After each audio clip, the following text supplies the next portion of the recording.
Blood is arguably the most vital part of the human body.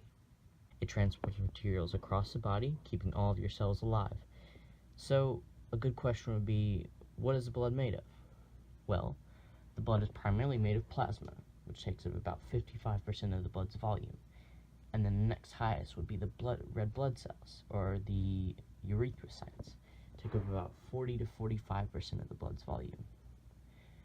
And the next highest is the white blood cells, which take about 1% of the blood's volume. And next is the platelets, which make up less than 1% of the blood's volume. Now, to break it down, plasma. Plasma is the main component of blood, and as I said earlier, it takes up about 55% of the blood's volume. But what does it do? Well, it's mostly just a liquid that suspends cells in the blood. It's a straw-colored yellow and technically makes up about 4% of your body weight. However, it's primarily made of water, 92% in fact. The other 8% is a mix between albumin, fibrinogen, and globulins. The plasma performs many important functions, like maintaining blood pressure, supplying proteins for clots, providing a medium for the exchange of vital materials, and maintains a proper pH, which is very, very vital for red blood cells in the body. If the pH gets thrown off balance, the red blood cells die and they won't be able to perform their function, which their function usually includes transporting oxygen to the cells in the body. The molecule that usually holds the oxygen is called hemoglobin, which it helps bind to the oxygen and also binds to carbon dioxide, which usually brings it back to the lungs so it can expel from the body. The structure of the hemoglobin is built around binding to oxygen.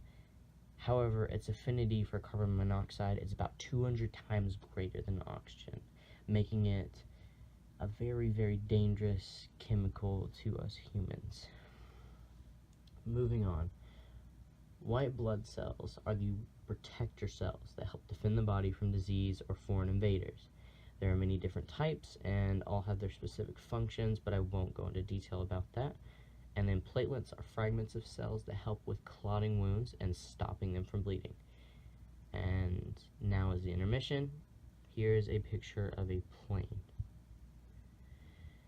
Okay, so moving on. The disease I'm going over is called PNH, or peroxisomal nocturnal hemoglobin. The disease is caused by a very rare mutation that cuts out the PIGA gene. The loss of the gene means there's no protective protein layer on the red blood cell, which makes it look abnormal to the white blood cells.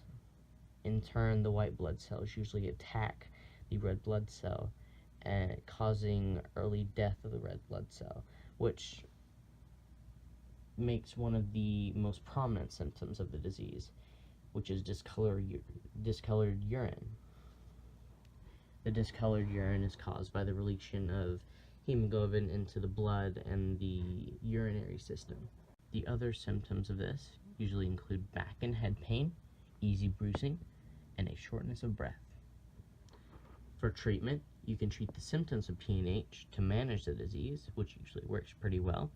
Blood transfusions can also help increase the red blood cell count in your body, and a new drug called eculizumab is very effective with some people, but doesn't always work. To summarize everything that I've said, erythrocytes, or the blood of the body, usually helps transport oxygen and many other materials around the body. It's made of 55% plasma, 40 to 45% red blood cells, 1% white blood cells, and less than 1% platelets. Plasma is just a vital part, the biggest volume part of the body, of the blood, the red blood cells, which are used to transport oxygen around the body. And then after that come the hemoglobin, which is just a thing that usually binds to the oxygen, or makes the oxygen bind to it. And then after that is the leukocytes, which are just the white blood cells. They help defend against invaders. Thrombocytes, the platelets, which help clot wounds and prevent bleeding. And then the disease I did, PNH, which it is caused by the lack of the gene PIGA, and it affects the blood by leaving out a protein layer. The most prominent sign is a discoloration of the urine, and it is very treatable just by treating the symptoms, or if your body works with the new drug that came out involving it. So that's all I have to say about that. Thank you for watching my video.